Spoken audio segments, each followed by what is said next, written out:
nutritionist, a New York Times best-selling author, and some people even say I'm a life coach. I started the Daily Dish Show to share my story, my truth, and my journey to vibrancy, and to inspire others to do the same. Because it's all about grit, perseverance, and finding a way despite the odds.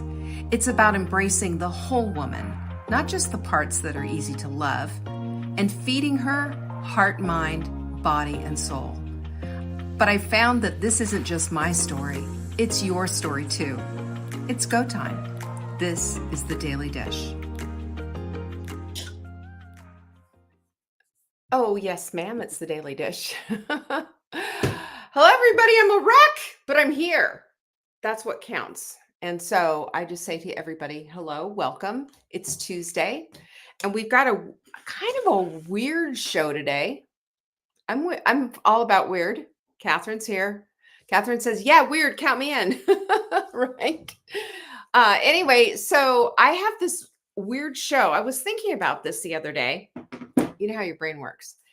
And it was, I was thinking how we absorb people's stuff oftentimes, or we also repel it and say, hey, get away from me, kind of a thing. Or we repel something good coming our way even sometimes, you know what I'm talking about. Anyway, I want to talk about that today. It's kind of, I'm calling it an emotional contagion. Sounds kind of ominous, doesn't it? But I think it's important because of the way that we operate and how we often do these things under the radar. So, coming up, we'll talk about it. We also tomorrow night are doing another workshop. Catherine, you sweet thing. Yeah, well, this hair, I'm telling you, it's time for I don't know, something. Uh-oh. Are we here? It says that we're going live. I just got a message from Jenny saying she was whatever. But do you see me out there, people? All right. I'm just going to keep going with it. Anyway, tomorrow night, Wednesday night, we are doing a cooking workshop.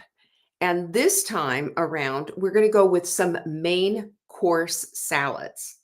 Now, I love this time of year because what I usually end up doing is taking whatever leftover I have, chopping it up, adding a bunch of vegetables and salad mix and what have you, and just presto changeo, boom, there you go. You've got a nice main course salad lunch, easily handled. But I will tell you that if you can take it to the next level and prepare out these salads in advance, it makes it so much easier. Now, what we're going to do is do kind of a, what the word I'm looking for is a master salad dressing. And then I'm going to show you how to doctor it as we go. And that will be that will show up in the workshop, and I'll explain it as I go. I'm also going to have a lot of stuff prepared and done. And I sent out, if you're part of the workshop, a master mise en place. So, you've got your groceries, you've got all of your implements that you're going to need to, and things that you need to have prepared in advance. And then it's a matter of putting things together. There's not going to be a lot of cooking. This is more of an assembly type of a thing, which, during the summer months, that's what we love. And you're going to see how simple and easy it is to put together. Plus, there is an extra little something where you can create these salads in quart-size mason jars and have them sitting in your fridge and then just put them together. So, it's like all done in advance. Is that not the best idea ever? So that's what tomorrow is all about. If you have not signed up yet, it is not too late. Go to savingdinner.com/cook to get in on the class. And even if you can't make it, here's the deal. You can get the recording, and you can also watch the recording over and over again if you want to, if you're into that kind of a thing. But I'll tell you what, everything is going to be there to make it easy for you. We send you everything. There's a workbook that goes along with it. Plus, we do it on Crowdcast, which gives you the opportunity to chat back and forth. And my daughter's going to be shooting it. Jenny will be there moderating all the questions, and I will take good care of you. Okay. We start at 5 p.m. Eastern. It'll probably go to about 6:30, that kind of a thing. And I'm telling you, it is going to be a ton of fun. All right. Okay. That's what we have.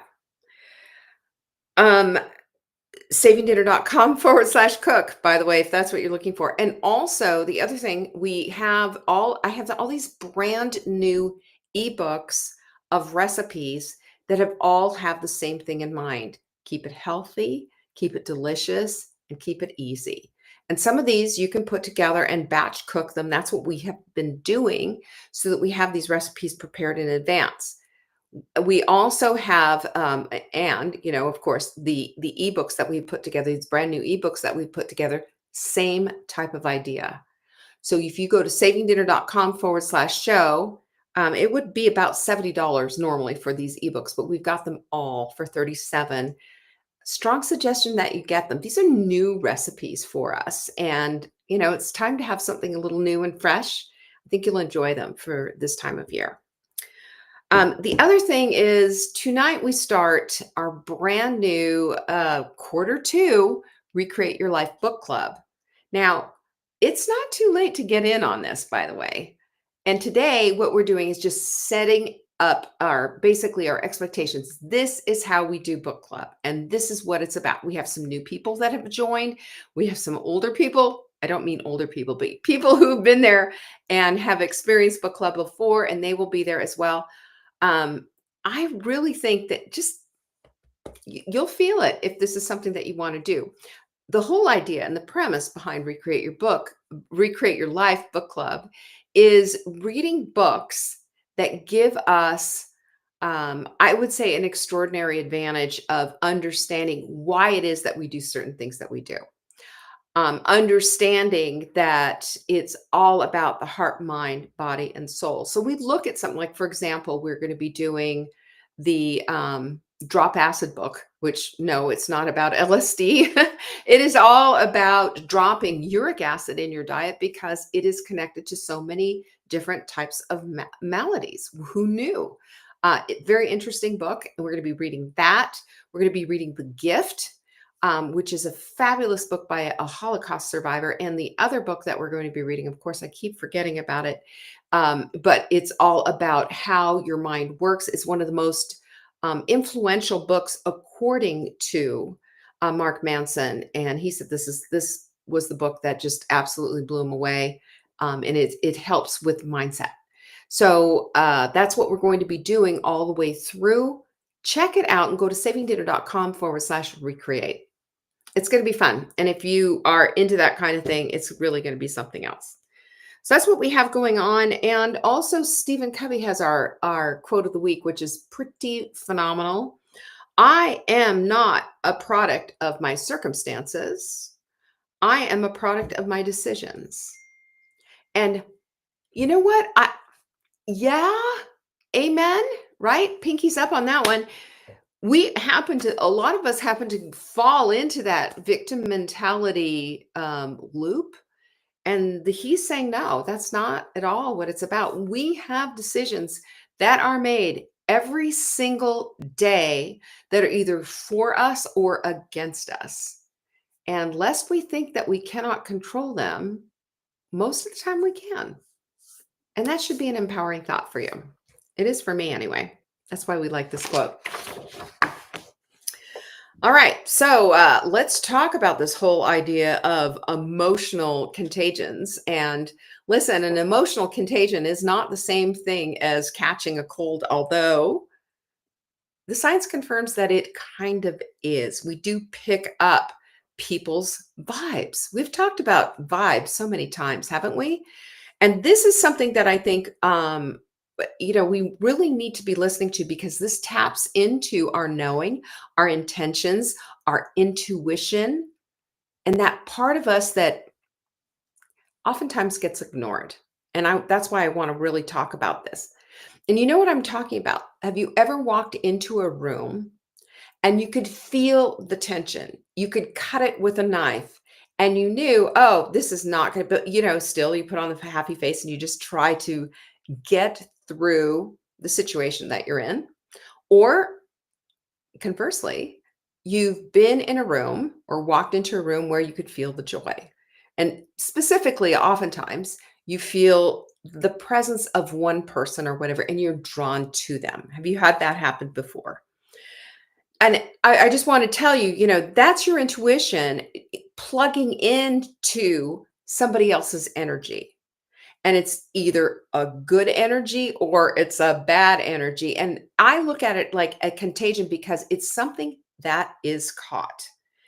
So we can learn to catch somebody's good energy, and we also can conversely learn how to repel somebody's bad energy and learn to put kind of a shield around ourselves because we really need that. We don't need to be picking up on everybody's stuff. What I will often say, if somebody is in a dumping mood or whatever, and I happen to be the target, I am not your trash can. If you have something that you want to get rid of, you might want to find someplace else to do it. I am not normally who someone will come to and say, "Can I just rant?" Because I'm not, I really don't put up with a lot of that stuff. And I have learned over the course of a number of years that when you are somebody's hearer, if you will, and they're just sitting there, bop, bop, bop, bop, bop, endlessly complaining for eons, and usually about the same old stuff with a different twist to it this time, you pick that stuff up and it becomes a part of your own disagreeableness and your own stuff that bugs you. So let's take a look at this because I think this is really important and we don't talk about it nearly enough, because this is a term that has been coined by social psychologists, and it's referring to obviously how people catch other people's feelings and emotions. And it's not just by what they say, it's also about how they are and their tone of voice, their posture, even in their silence. Okay. So there's a research that was done by Elaine Hatfield, John Capaccio, and Richard Rapson that suggests we unconsciously mimic the micro expressions and the emotions of those around us. It's true. And I can see that. And if you are, in a family, of course you are, we all came from families, but it's interesting how, like, for example, I've laughed about how my sister and I sound alike in certain ways and how our intonation of certain words are the same. It's the same kind of a thing. We are exposed to the way each other speaks and says things and the expressions and whatever, and we pick them up as our own. And these subtle cues, which was exactly what they are, activate certain pathways of emotions in our brains, meaning that we can almost actually feel exactly what that other person is feeling. By the way, this is a good thing because this is what empathy is about. Hey there, Linda. I'm glad to see you. And there's this thing also called mirror neurons, which those are brain cells that fire both when we act and when we observe somebody else acting, and they play the part of this involuntary absorption of emotions. And this is how empathy kind of goes viral. We take it on almost as our own, and not even as thinking like, oh, I'm going to absorb this person's emotional blah blah blah. We don't do that. It just happens.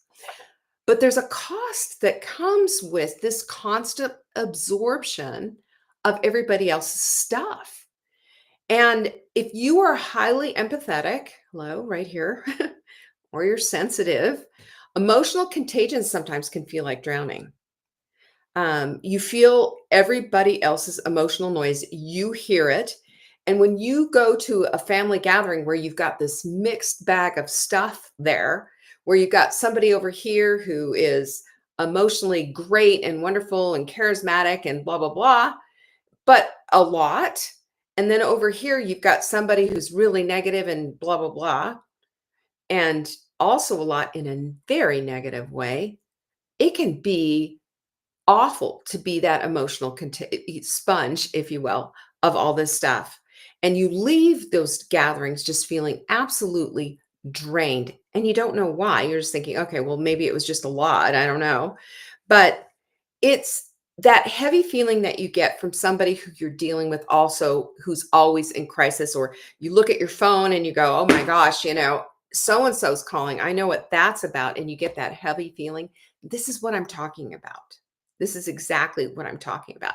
But if we don't deal with this, if we don't call it out, if we don't say, oh, you know what, this is what's going on here, then we could end up with emotional burnout ourselves, emotional exhaustion, anxiety, irritability, and our co regulation. I'm talking about our nervous system, could just go haywire itself. And that's when we sink to a negative state rather than help to lift somebody up. We just go down with them. And that's never the goal of somebody. You're trying to be an encouragement to somebody else, but it can happen if we're picking up too much of that vibe. So let's talk about what do we do? Well, the choice is very clear. We either absorb or we reflect. I can't, or we reflect, or we reflect. We reflect. So if we see ourselves then as a sponge and we're soaking up everything and anything, we can also seal the surface and reflect what doesn't serve us. We are that smart. But again, we can't do that if we're not paying attention and we're just like, what's this all about? But when we can see what's going on here, we can also put the shield up, you know? I think in terms of Star Wars or whatever was just, putting up the shield or something that's going to hold back any kind of negativity. But again, we have to start with awareness and build our energetic boundaries with intention, because that's the thing, that's the filter that's going to protect us and is going to help us to be a better friend, a better family member, a better member in community, all of it. And it's also going to give us the grace and the emotional energy to be able to be there for someone, but not run over by someone, because this is very important. So there's 5 things, all backed by science, that we can do to stop absorbing this kind of negative energy that we're talking about. And the first thing is from Dr. Daniel Siegel. He coined this phrase saying, to name it is to tame it. So if we do that, if we name an emotion, we can reduce the power of it. And that's the problem. Oftentimes, we don't have enough names for the different types of emotion.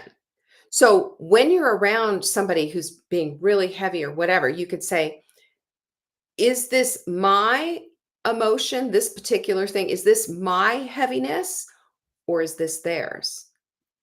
Am I picking up on something that belongs to them? Whose is this? That helps. And then you can label what the feeling is. You could say it's anxiety. Is it sadness? Is it anger? Is it bitterness? What is this? Naming it deflates it.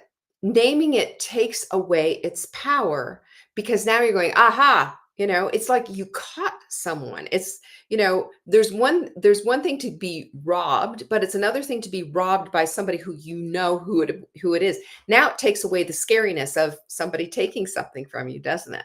Because you know who it is. It's the kid down the street, who just came in and, took your pearl earrings or something. So when we do this, this act engages back to the brain, the prefrontal cortex, and it calms the emotional brain because it makes sense out of it.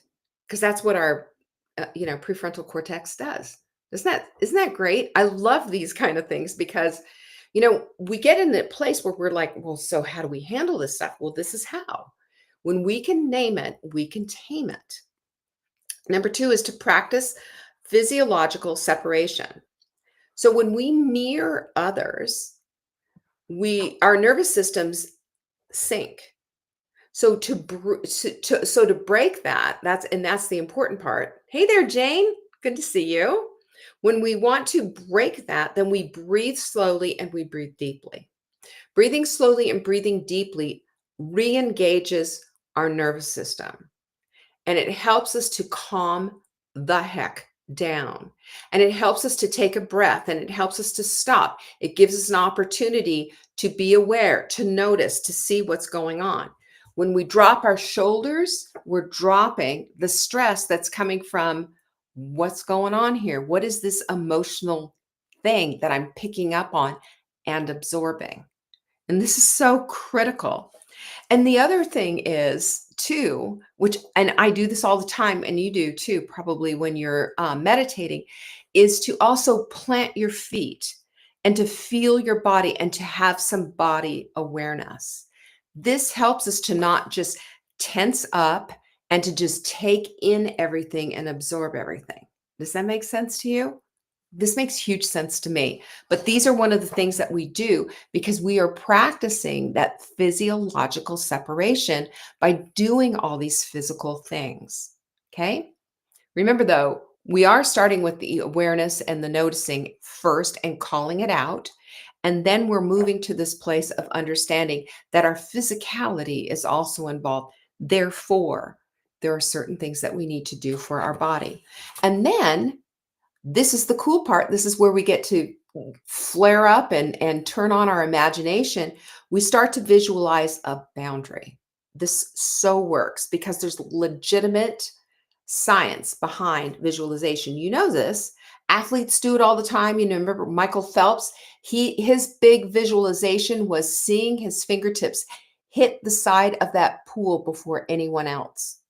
I could tell you about athlete after athlete after athlete who all used visualization to make it to that take it to that next level and that next edge. We can do this with just this kind of plain Jane stuff. It's really simple. And what you can do is just imagine this golden sphere all around your body. Absolutely 100% impenetrable. Can't get through it. Can't get through it.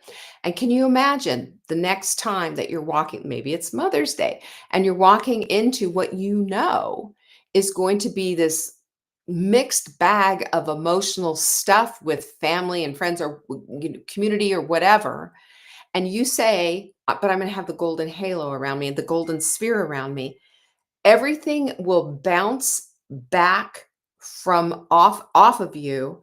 And everything that's meant to be yours will flow to you. That's what your golden sphere does. Your golden sphere is particular. And if you see yourself like that, you're going to feel a whole lot different and you'll feel protected. And I will tell you, this is the other thing too. Remember how your brain operates. It doesn't know the difference between a physical boundary and one that you've put together in your visualization. If you tell yourself that you are protected, girlfriend. That's how this thing works. And the cool part is that you will feel that shift, right? Which makes it even more often awesome. Number 4 is to curate your experience. What do we mean by that? Not all relationships can be cut off. Some have, and some need to be. That's just a protective thing. But you can manage things that maybe specific people that are part of your life, your boss even, or whatever, uh, that maybe there are these emotional vampires. Maybe they are people who complain endlessly. Maybe they are somebody who when you see their name on your phone, you go, kind of a thing. Maybe they still need to have a place in your life, but you can protect them, protect yourself from them. And it's very, very simple. You manage them. You don't have to answer the call every time they call, but you can call them back and say, hey, I've got 10 minutes. What's up? You don't have to stay with an emotional vampire hours at a time, But what you can say is, hey, I'm here for you, but here's what I can do. Here's exactly what I can do for you. And here's what I'm not available for, and put up the boundary there. And then, firstly, and then the other thing, and I would say this is one of the first things you should put into place, is to protect your mornings, because that's where it seems to uh, go south, especially if you've been checking your phone and you go on social and all the rest of it. And then the next thing you know, the morning is gone. You're feeling, that icky feeling again. And it's all, it's all part of this whole idea of emotional boundaries being destroyed. And number 5 is to become the thermostat and not the thermometer. This is a big deal. So instead of measuring and matching the emotional temperament of the room, you set it. Okay. Now, hang in there with me, because you being grounded in your own energy has the ability to take things to a completely different level. I'm going to give you a good example. Um, and maybe this would be considered emotional leadership, but I used to do this all the time with my mom when she was going through her last days and was ill, and she would get absolutely anxiety ridden, hand wringing, blah, blah, blah. And I would come in and I would say to her, I would take her by the hands, I would look into her eyes, and I would say, Mom, we can handle this together. Okay. Are you with me? And she would look at me and she'd say, Yes, dear. And then, we'd go through a little bit of a meditation together. We'd do some deep breathing. We'd do all the things I just talked about. I'd have her loosen her shoulders, relax her body, ground her feet.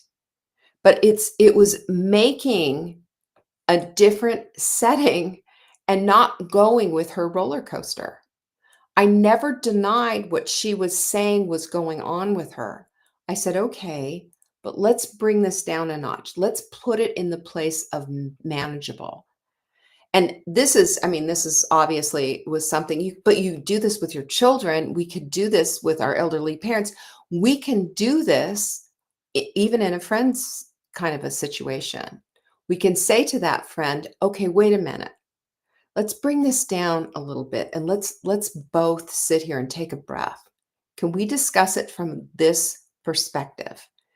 And when you take that kind of emotional leadership, it seems that, to me anyway, this is what I have noticed. It's like this is what this person has been asking for all along, is somebody to just say, wait a minute, don't let me just spin out of control. Let me come down. Let me be grounded. And if you can do that and help provide the emotional anchor for that, how much better is that relationship going to be? And you're not going to feel all tapped out. So, that said, sometimes there's emotional energy that's just completely toxic. Okay. So here's what you need to do if you have to, not get into that. And listen, nobody gets permission in this life to be able to avoid all toxic people. It just doesn't happen. And it just happens. So if you're there, so what are you going to do? Use your energetic no body language. It's easy. Uncross your arms, stand tall, minimal nodding, limit the eye contact, right? You just keep it very simple, keep it on the down low. It's just a matter of you not going with that flow. And then exit gracefully. If it's getting heated, it's getting whatever, just say, I need to step away for a minute. I'll be back. That's always available to you. There's always an exit plan, by the way. And then the other one is to cleanse, not just spiritually, but somatically. Shake your hands, maybe yell for a minute, take a cold shower, move your body, do something to get rid of all of that stuff. If we're absorbing that stuff, then we got to get rid of it too, right? By the way, science involved in that too, because that helps to dislodge and get rid of the cortisol that comes from all of that stuff. And it helps you to also, you are purposely getting rid of stress by doing something with your body. So, this is basically emotional hygiene, is what we're talking about. We are constantly brushing our teeth and flossing because we know this is what's going to keep away decay. But emotional hygiene, how to care for our inner selves and protect our energy, is just as crucial. But it starts with, you know, knowing. It starts with noticing it. And we also need to know that this emotional type of contagion stuff is always going to be around us. It could be the bank teller, for heaven's sakes. It could be some nasty person in line for a coffee. It happens. And this is a part of being human. It's a part of living in a community of human beings. Someone's always going to be on the lowest vibe. You do not need to pick that up. So start asking yourselves these questions. One, is this energy mine or did I pick it up somewhere? Two, how do I want to feel right now? Right? Have I picked something up? How do I want to feel? And then go through these steps that we talked about to ground yourself once again back in that healthy emotional energy that you want. And the last thing is, what can I do to anchor myself in this state? You know all the things. Go take a walk, have some gratitude, call a friend with some good, joyful news. Be around the people. Choose your tribe. Don't just stay there, especially if they're sucking you dry. Find your people. Your people are the ones who are going to lift you up and make you feel like you belong and that you are a valued part of that community. So, the world, by the way, is energetically loud, and there's a whole lot of stuff going on in there. Just turning on the news will do it for you. But your steadiness is your superpower, and learning how to turn away and repel that kind of negative energy and to bring in and protect that good stuff, that stuff that's going to energize and create the life you want. That's the ticket. And you can do that. Just start with noticing. All right, that's what we got for you today. Ta-da. Anyway, I'm so glad everybody showed up. Thank you for being here. And I hope to see you tomorrow for our cooking series. The salad thing is a big deal because if you can get these basic salads done in ahead of time and putting them in the quart jars, like I said, you're going to knock out so many great lunches and have things just ready to go. It will change everything. Savingdinner.com/cook. Get signed up. It's tomorrow. You're going to need to get your groceries and get your mise en place done. All right. Peace be with you. I appreciate you all. Thank you so much for showing up. Bye-bye. Thank you for joining me today. You can find me on TikTok for daily tips to help support your most vibrant life. And remember, you are the author of your own story. Until next time.